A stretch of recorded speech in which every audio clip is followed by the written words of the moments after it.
இந்த கிறிஸ்தவ மார்க்கம் அப்படின்னா என்ன அப்படின்னா அது ஒளி பொருந்திய ஒரு பாதை. ஆமே, கிறிஸ்தவ மார்க்கத்துக்கு இன்னொன்னு என்ன சொல்லலாம், ஒரு ஒளி பொருந்திய பாதை அப்படின்னா வெளிச்சமா இருக்கிற ஒரு பாதை. ஆமீன். அது பாவம்னா இருள். ஆமீன். அது இருள் நிறைந்த வாழ்க்கை.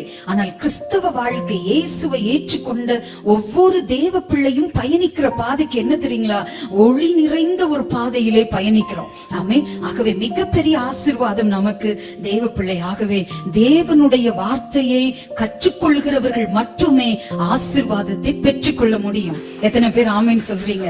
கற்றுக்கொள்ளுகிறவர்கள் ஆசீர்வாதத்தை பெற்றுக்கொள்வார்கள். ஆமீன். வாழ்க்கை கணக்குக்கு ஃபார்முலா இந்த வேதம். ஒரு ஆமீன் சொல்லுங்க.